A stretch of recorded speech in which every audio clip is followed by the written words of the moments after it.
Cuando yo regresé a Colombia, digamos que ese fue para mí como el cierre de un ciclo.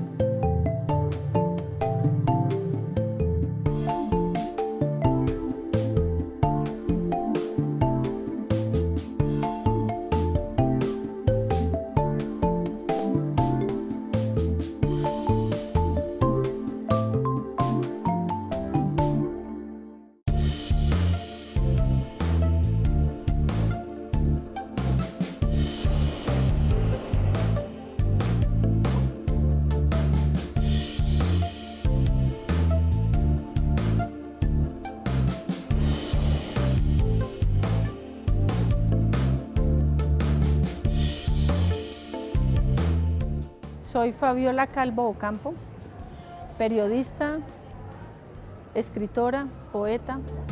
Centro mi vida en el trabajo por los derechos de las mujeres, en periodismo, comunicación y el proceso de paz. Hoy he logrado, como todo eso que he hecho en la vida, ponerlo al servicio de los derechos humanos de las mujeres, y lo hago en lo que a mí me gusta. Además de eso, pues doy conferencias, dicto talleres, me gusta mucho la pedagogía, tengo como formación básica la pedagogía. No somos una minoría, no somos un sector poblacional, somos la mitad de más de la mitad de la población.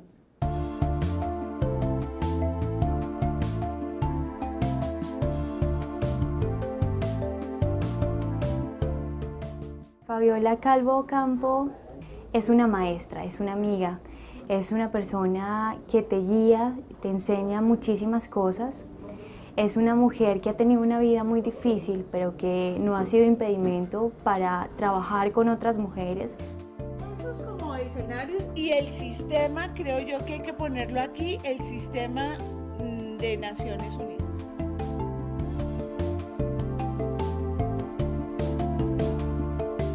Fabiola como persona es una mujer muy sensible, luchadora, le ha tocado muchas batallas, tanto familiares como en su vida profesional, personales. Es una mujer muy solidaria con sus amigos, solidaria con el entorno social, solidaria con las víctimas, y ahora es muy solidaria con las mujeres, es una luchadora defensora de los derechos de las mujeres.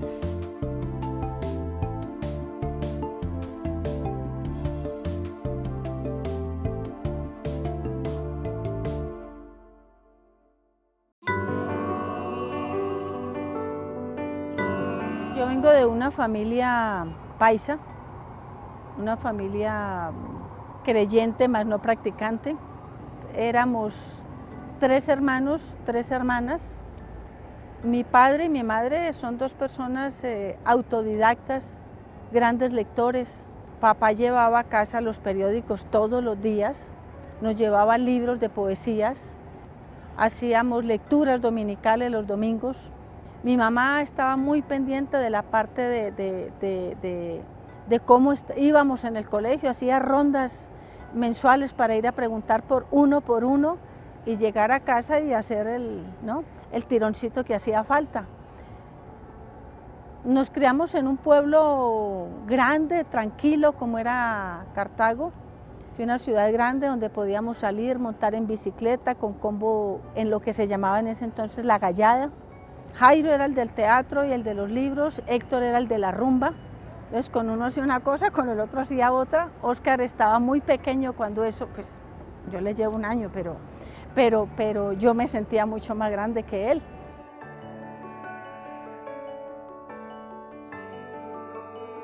Bueno, las inquietudes sociales vienen inicialmente pues, de un conocimiento de las regiones, de los barrios de Cartago. Empezamos a hacer trabajo de alfabetización y trabajo ayuda, digámonos, a los barrios populares en Cartago, en La Arenera, el barrio de muchos barrios realmente a los que empezamos a ir. Llegaron entonces ya las lecturas sobre el marxismo y a conocer otras fuentes, otra filosofía. En ese entonces ya había empezado a estudiar pedagogía como maestra, estaba estudiando para maestra, una cosa que me ha gustado mucho.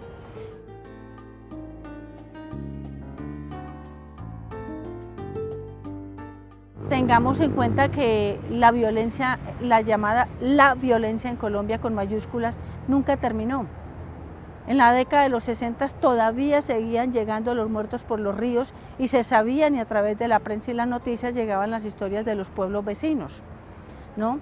A eso sumémosle que en ese momento empieza ya la inquietud de organización que no fuera a través de los partidos liberal o conservador. No existía la forma de hacerlo. Estuvimos trabajando con organizaciones sindicales, estudiantiles, haciendo trabajo de charlas, de formación. Formamos lo que fue una organización cultural y deportiva que era Avanzada Juvenil. Se había dado mayo del 68, lo que se dio en la Plaza de México de Tlatelolco con los estudiantes. Había un auge del movimiento guerrillero en América Latina, o sea que había como una efervescencia a nivel nacional y a nivel internacional, y yo diría que fue la fuente que bebimos como jóvenes rebeldes y jóvenes inquietas o inquietos para luego asumir una militancia, una postura política.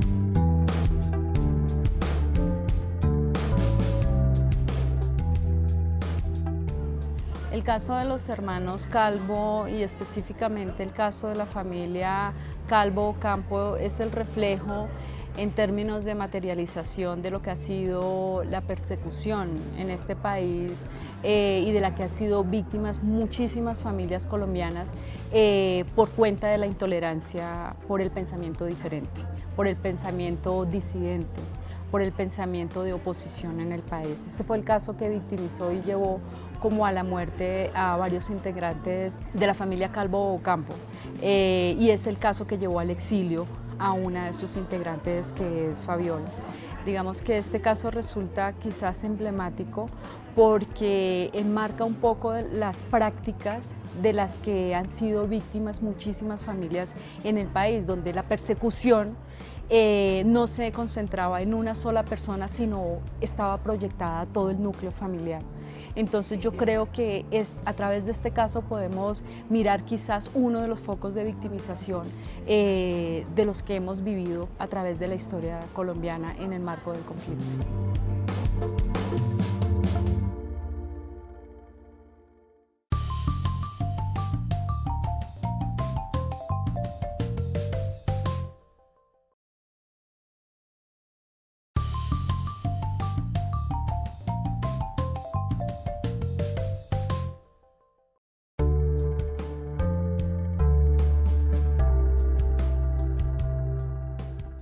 Realmente en el 80 acababa de terminar mi carrera, me vine para Bogotá, trabajaba en medios y trabajaba como profesora de la Universidad Libre.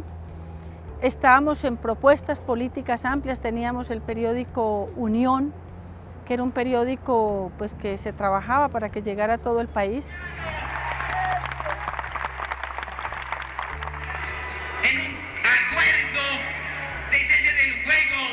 Y de convocatoria de un gran diálogo nacional. En ese momento, Oscar William, mi hermano menor, empezó a trabajar en una propuesta que se llamó Unión Democrática Revolucionaria, que pretendía unir a todos los demócratas y revolucionarios del país para trabajar por una apertura democrática. Empiezan las conversaciones con el gobierno del presidente Belisario Betancur. Aspiramos que este acuerdo represente una nueva posibilidad para el pueblo colombiano de búsqueda de la apertura democrática que todos aspiramos. Jairo en ese momento era el comandante general del Ejército Popular de Liberación. Oscar William era de la parte política, la parte ideológica, y empiezan las conversaciones con el gobierno del presidente Belisario Betancur. Firman acuerdos el 23 de agosto de 1984 en el Museo SEA, hoy Museo Antioquia, en Medellín.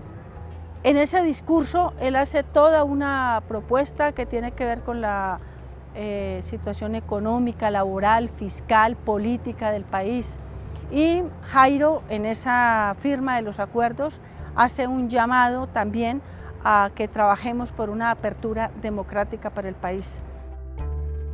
Eso fue en 1984. El 20 de noviembre de 1985, Oscar William es asesinado en la carrera 13 con calle 42 en Bogotá, junto con Alejandro Arcila y Ángela Trujillo, dos dirigentes de la Juventud Revolucionaria de Colombia. A partir de ese momento empiezan las amenazas. En Cartago, mes y medio después del asesinato de Oscar William, es asesinado Héctor, el 4 de enero de 1986. Queda herida mi hermana menor, Luz Estela, que tampoco tenía compromiso político, salvo ser la hermana nuestra. Asesinaron a Héctor, volvieron a avisar que seguía la periodista, y es en el momento en que tomamos la decisión. Yo la tomo con mi hermano Jairo, con mi compañero Francisco. Yo en ese momento tenía 4 hijos, todos menores de edad, de 10 a 5 años o de 5 a 10, y tomamos la decisión de marchar al exilio.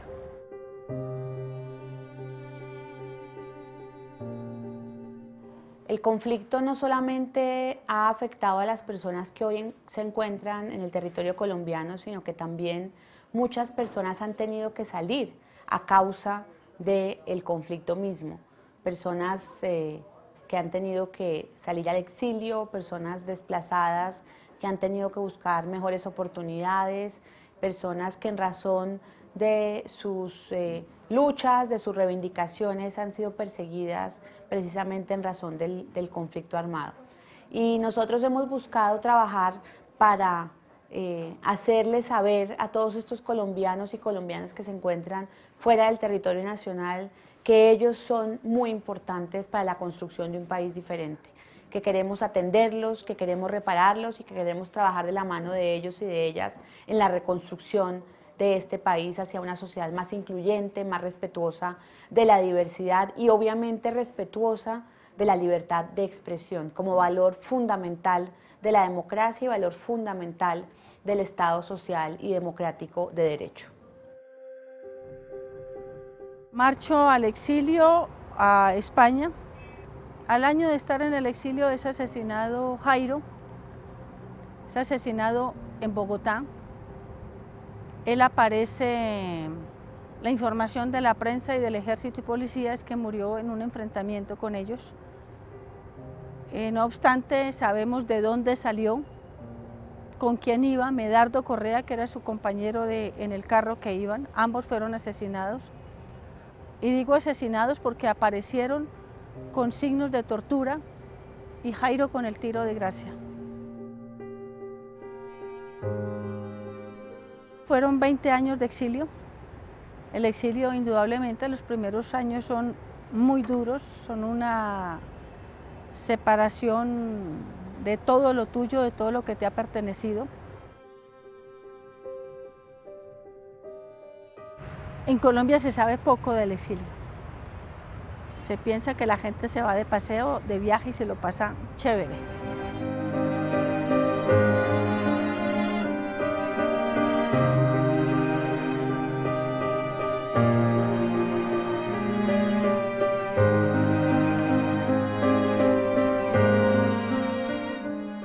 En Colombia a veces hay menos generosidad, digamos, en muchos lugares donde llega el desplazado con esos nuevos sectores, porque hay ese síndrome de que el que llega a disputarle un lugar también a los que están establecidos, y eso es como de las cosas dramáticas, aún siendo un desplazamiento interno de gente que tiene muchos nexos culturales, idiomáticos y comparten historias parecidas. ¿Qué se dirá del desplazamiento, del desarraigo que ha sido desplazarse o buscar el exilio en los países cercanos o en países lejanos? Ahí hay un drama que todavía no se ha logrado visualizar y estudiar en su profundidad. Logramos empezar a enfrentar hasta los 5 años, empezamos a trabajar de una manera que nos permitiera vivir de nuestro trabajo.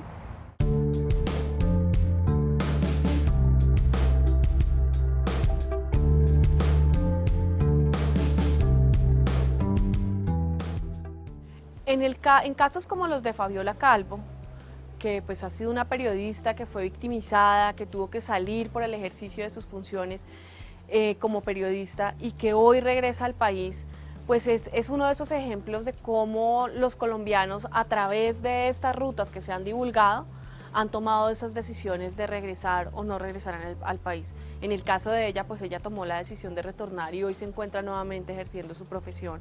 Pero también es una oportunidad para reconocer y entender lo que ha significado la victimización de quienes hoy se encuentran en el exterior. Entender esas dinámicas que llevaron a muchos colombianos a salir del país, a radicarse en otros lugares donde seguramente no tenían familia, no conocían a nadie más, y como a desintegrar sus redes familiares, nos muestra un poco la dimensión de lo que ha significado el conflicto armado en Colombia. Cuando uno hace contacto con los colombianos víctimas en el exterior y tiene esa posibilidad de contarles que el Estado colombiano está interesado en acercarse a ellos, en decirles que hay un programa de reparación para ellos, pues es una oportunidad muy especial. Muchas de estas personas incluso pues lloran de la emoción de saber que hay un Estado que efectivamente los espera y que tiene el interés como de retomar ese contacto. Y pues hay varios colombianos que han tomado la decisión de regresar, hay otros que han tomado la decisión de mantener su vida en el exterior porque ya habían hecho sus redes de apoyo en esos lugares.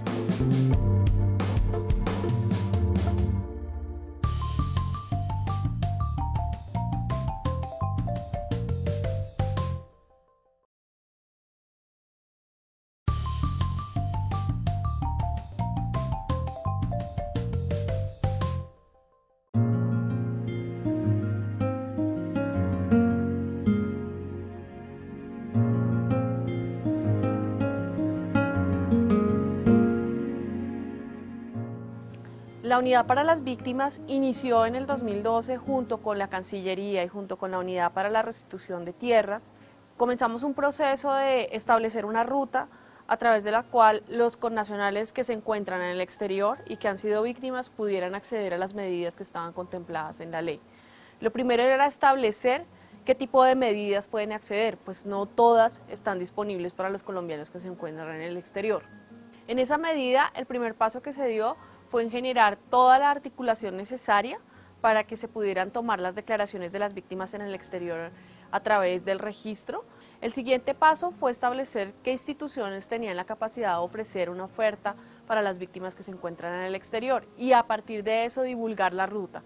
Hoy hemos venido trabajando con los distintos consulados que tiene Colombia en el exterior, contactando a las víctimas. Para esto la Cancillería ha sido un actor muy importante. Y el siguiente paso ha sido también trabajar con ellas en distintas jornadas de dignificación que hemos tenido en el marco de las conmemoraciones del Día de la Memoria y Dignificación de las Víctimas del Conflicto Armado en los 9 de abril. Hemos tenido la posibilidad de estar en varios de estos consulados y pues hoy más de 3.000 víctimas han creído en este proceso y se han acercado para presentar su declaración y acceder al Registro Único de Víctimas por este camino.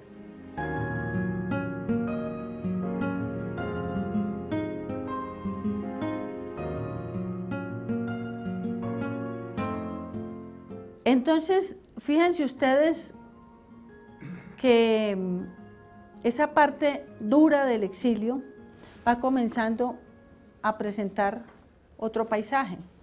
recibí el consejo de un colega periodista y me dijo, póngase a estudiar. Y me puse a hacer las vueltas y me metí a estudiar. Y eso fue lo que terminó en un doctorado. Escribir poemas, ¿para qué me servía? Para botar mi enojo, para botar mi rabia. Y ya el ejercicio profesional, pues lo he amado. He amado hacer reportería. Y finalmente, cuando empiezo a publicar en portadas de revistas en España, me llama la Agencia Mexicana de Noticias para ser de corresponsal y empieza, yo diría, como otro proceso. Cuando se hace la solicitud de retorno, se activa una ruta.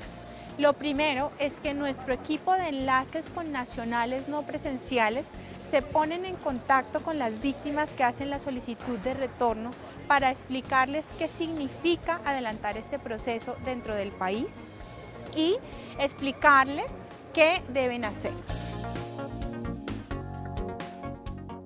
Tenemos un equipo de trabajo conformado por personas de distintas áreas de la unidad que se encargan de darle esa orientación a las víctimas, y pues el retorno es una decisión muy personal de las mismas víctimas. Los orientamos sobre las posibilidades de retorno y sobre las implicaciones que tendría ese retorno.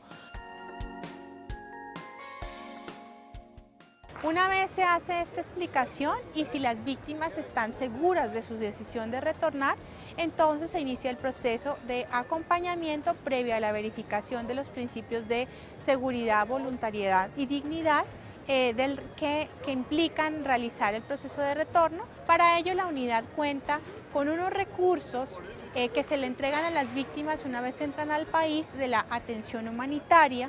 También se les da unos recursos que corresponden a una ayuda para el traslado de enseres desde el lugar a donde hayan llegado en Colombia hasta el municipio donde se van a retornar, y también se hace una priorización para estos hogares para los esquemas especiales de acompañamiento que fortalecen el proceso de retorno dentro del país, además pues de realizarles su PARI, que es el Plan de Atención, Asistencia y Reparación, donde se caracterizan las necesidades y capacidades de esta familia que se retorna y poder hacer la gestión de la oferta con las entidades del ESNARI respectivas frente al acceso de las demás medidas que corresponden.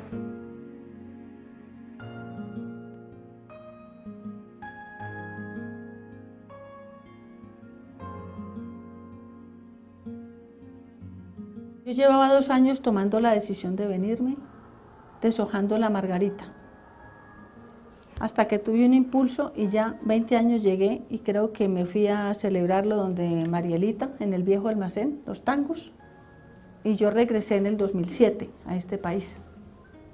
Cuando regresé ya traía, digámonos que el compromiso de iniciar una red de periodistas con visión de género. El retorno de Fabiola, pues yo creo que es afortunado, porque no todas las personas que están en el exilio han logrado regresar al país, han logrado, digamos, llegar y reinsertarse a toda una actividad profesional. Fabiola regresa después de muchísimos años de estar en el exilio y logra vincularse a su actividad profesional. Lo que se definió para los connacionales en el exterior es que van a poder acceder a la indemnización administrativa para aquellos casos en que se encuentren incluidos por hechos susceptibles de ser indemnizados. Por ejemplo, casos como homicidio, desaparición forzada, secuestro, tortura, delitos contra la libertad e integridad sexual, reclutamiento ilícito, desplazamiento forzado. También pueden acceder a las medidas de satisfacción, que son las medidas que buscan la mitigación del dolor y la dignificación de las víctimas. Y también podrán acceder a la medida de retornos las víctimas que se encuentran en el exterior. Bueno, los colombianos que se encuentran en el exterior y que no han accedido a esta ruta, yo les recomiendo que acudan al consulado más cercano, que pidan que les tomen la declaración allí. Después de tomada esa declaración, la Cancillería nos la va a remitir para la respectiva valoración. Una vez valorado, estaremos informando cuál es la decisión de fondo que se ha tomado y empezará, en caso de haber sido incluido, pues todo este proceso de la ruta de atención y reparación integral a las víctimas.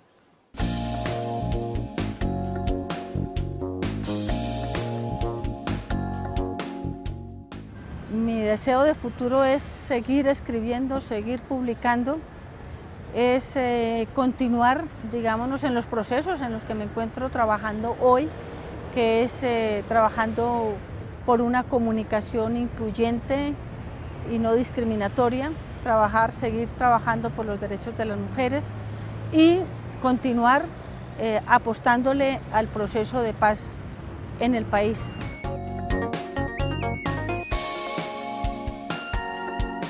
Si nos ha tocado vivir la guerra y a mi familia le ha tocado hacer una apuesta tan alta, pues realmente también tenemos la posibilidad de tener una profunda conciencia de la urgencia y necesidad de la paz.